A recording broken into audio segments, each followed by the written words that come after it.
और अंत में उन्होंने कहा कि कॉकरोच ने मेरा यूज किया।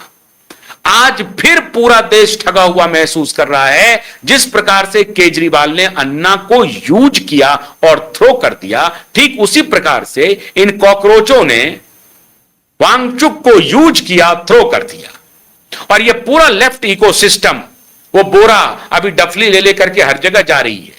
अब वो नया नैरेटिव शुरू कर रही है कि मेरे पिताजी तो डिफेंस में हैं और वो मुझसे नफरत करते हैं, वो कहते हैं कि मैं तो एंटी नेशनल हूं। अरे भाई, तुम हो एंटी नेशनल, तुम राष्ट्र विरोधी गतिविधि में शामिल हो। क्यों? क्योंकि तुम by hook and crook Modi को सत्ता से हटाना चाहते हो।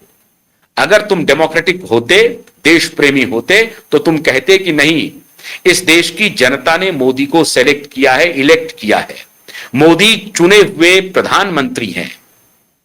एक गुलाम सरवर जी का आते रहता है कि कोई बुद्ध ने या किसी ने, कोई हकीम ने उनको प्रधानमंत्री नहीं बनाया है, या बैरल ऑफ गन से नहीं बने हैं वो, कोई उन्होंने तोप नहीं चलवा दिया थियोनानमन की तरह और बन गए प्रधानमंत्री। इस देश की जनता ने इलेक्ट किया है।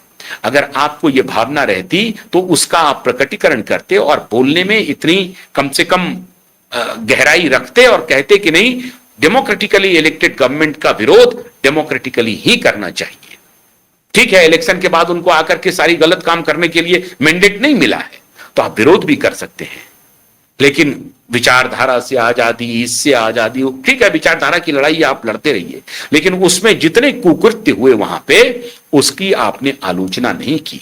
आपने एक बार भी आलोचना नहीं की कि हमने जो वीडियो आए हैं, आप स्टूडेंट हैं, एक प्रतिष्ठित विश्वविद्यालय के स्टूडेंट यूनियन के प्रेसिडेंट हैं या जो भी हैं, आपको यह कहना चाहिए था कि हमारे बच्चे, हमारे जो साथी हैं, वो अनर्गल भाषा का प्रयोग कर रहे हैं, वो स्टूडेंट नहीं हो सकते हैं, और जिन्होंने इस भाषा का प्रयोग किया है, मैं उनकी तरफ से माफी मांगती हूं। फिर आपकी गहराई इस देश को पता चलता। देखिए साहब, उस विश्वविद्यालय के हवा में, उसकी मिट्टी में कूट कूट करके एरोगेंस भर दिया गया है। उनको गलतफहमी हो गई है कि ज्ञान के सबसे बड़े सिंबल है, और मैंने इतना बड़ा मीडियोकर विश्वविद्यालय आज तक देखा नहीं है। मीडियोक्रिटी का तांडव है वो विश्वविद्यालय, लेकिन उनको लगता है कि बाप रे, हम तो महान ज्ञानी है। वो ये बात नहीं कह सकती हैं, वो जो नेहा बोरा हैं और उनके जो बाकी दोनों सदस्य हैं साथी, वो ये बात नहीं आकर के कह सकती हैं कि ये जो अनर्गल बातें हो रही हैं, सोशल मीडिया पे जो गाली गलौज हो रहा है, प्रधानमंत्री को गाली दिया जा रहा है, ये हमारे नहीं हो सकते हैं, ये गलत है, और मैं इसकी भर्त्सना करती हूं, आलोचना करती हूं, ये बिल्कुल नहीं होना चाहिए।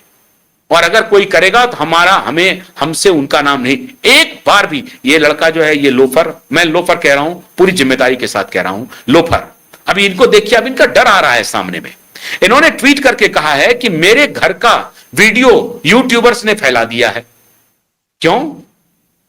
क्यों? तुम्हारे घर का क्या हो रहा था? तुम्हारे घर में क्या हो रहा था? सिक्योरिटी का क्या हो रहा है? बताओ, क्या हो रहा है? सार्वजनिक जीवन में आए हो ना। अगर मान लीजिए दे दिया तो क्या दे दिया? तुम्हारा कच्चा चिट्ठा सामने आ रहा है।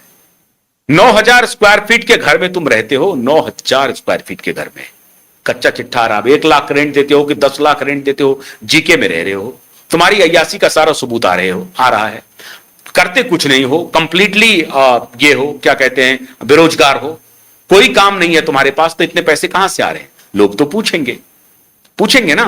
तो अब आपकी हाथ में आ रही है, तो धमकी दे रहे हैं यूट्यूबर्स को, और बहुत कानून से खेलने का शौक है ना स्वर्णकांता शर्मा के बारे में, ये वो निकालने का, तभी आएगा मामला।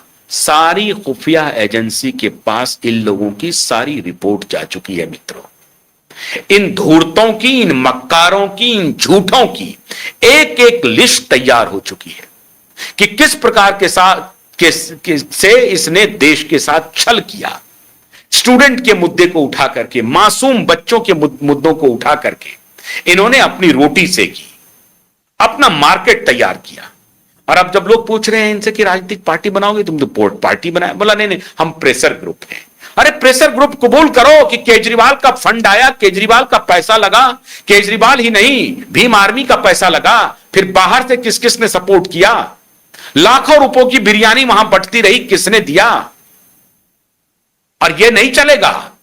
प्रधानमंत्री तो माफ कर दिए, लेकिन इस देश में रूल ऑफ लॉ है, रांची में देखो प्रदर्शन हो रहे हैं, भारी बारिश में बच्चे भीग करके अनशन कर रहे हैं, नीलोत्पल जैसे वहां पर कवि जाकर के कविता पाठ कर रहे हैं। तुम्हारे यहां लुक्कड़ों की जमात आई जिसने कहा सीता के पति का नाम लेकर के नीता के पति का फायदा पहुंचा रहे हैं। ये टोटल लुक्कड़ लफाड़ी स्टैंड अप कॉमेडियन, गाली गलौज असभ्य अभद्र भाषा करके ट्रेंड कर जाओ, यही तुम्हारी नियति है। ट्रेंड कर जाएंगे, नाम हो जाएगा, कुकर में नाम हो जाएगा, उसके बाद पैसा कमाएंगे, डिवेसिव एल्गोरिदम से पैसा कमाएंगे, उधर वाला तुमको फैलाएगा। एक पूरा एक वर्ग है बैठा हुआ जो उसको फैलाने में लगा हुआ है। तो वो जो डिविसिव वर्ग है ऑन सोशल मीडिया, वो मास्टर बन गए। तो सीता के पति का नाम लेकर के नीता के पति को फायदा पहुंचाया जा रहा है। इस तरह की मिमिक्री चल रही थी वहां पे, और इन लोफरों ने एक भी शब्द नहीं कहा कि नहीं इस तरह की बात नहीं होनी चाहिए। ये वहां मौजूद था, ये कहेगा कैसे? क्योंकि ये उसी फिलॉसफी में यकीन करता है। ये वही विशाल डडलानी,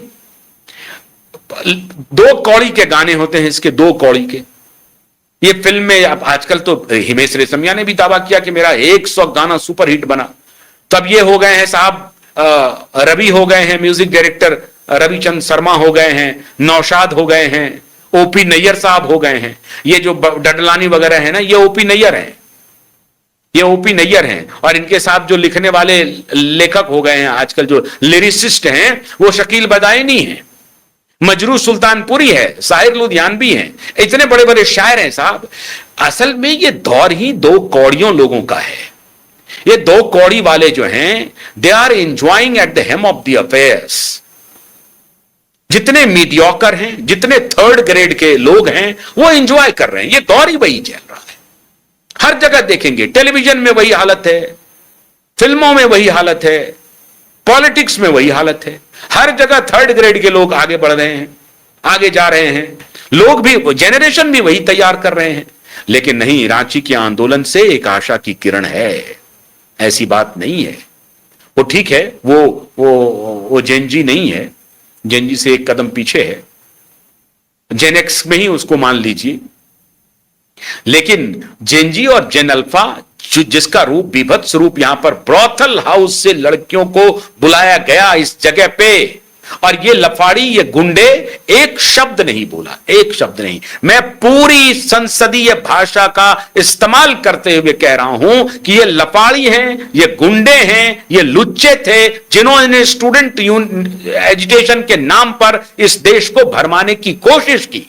और वो संभ्रांत व्यक्ति जो विदेश में बैठ करके, देश में बैठ करके इन लुच्चों को समर्थन कर रहे थे, वो भी इसी कैटेगरी के हैं, इसी मानसिकता के हैं। खैर, वो दिग्भ्रमित हो गए होंगे, ये और बात है कि वो दिग्भ्रमित हो गए होंगे। तो अब सोनम वांगचुक के खुलासे के बाद, और जब इनके पैसे का ट्रेल पता चल रहा है, सरकार के पास जो रिपोर्ट्स आ रहे हैं, कह रहे हो ना कि अमित शाह क्यों नहीं आ रहे हैं, आएंगे। पूरा कच्चा चिट्ठा लेकर के अमित शाह आ रहे हैं सदन में, चिंता मत करो, एक एक डिटेल आएगी कि इन लोगों ने क्या क्या गुल खिलाए हैं, कब से इनका गुल खिल रहा है। 2800 जो डेडेड क्रिमिनल वगैरह हैं, उनकी तो लिस्ट आई गई है। इसके अलावा ये कौन कौन शागिर्द हैं, कहां कहां से ये खेल चल रहा है, पूरी लिस्ट तैयार। जो इस देश को मनहूस कह रहे हैं, उनकी भी लिस्टें तैयार हो रही हैं। मनहूस कह रहे हैं, आपत्ति हो सकती है, आप कहिए कि ऐसा लग रहा है कि प्रेजेंट डिस्पेंसेशन में बहुत बातों को दबाया जा रहा है, इसका विरोध होना चाहिए। कह रहे खुली हवा में सांस लेने जैसा हुआ, ये जो आंदोलन हुआ खुली हवा में सांस लेने जैसा हुआ, इस तरह का प्रकटीकरण हो रहा है विश्वविद्यालय के प्रोफेसर की तरफ से। तो कोई बात नहीं है, सत्य कभी छुपता नहीं है, परेशान जरूर होता है।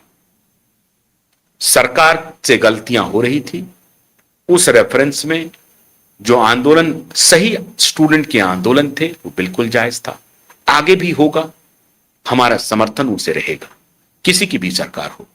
लेकिन मोदी को हटाने के लिए पूरी प्लानिंग करे, मोदी की जगह राहुल भी होते तब भी मैं इस प्रक्रिया का विरोध करता, तब भी मैं नहीं कहता कि आप उनको गाली दीजिए। कोई भी होता, लेफ्ट के लोग होते तब भी मैं यही कहूंगा, मजबूती से कहूंगा क्योंकि ये संस्कार का मामला है, देश का मामला है, समाज का मामला है और इसको जानना बहुत जरूरी है। ये सिर्फ मोदी का मामला नहीं है।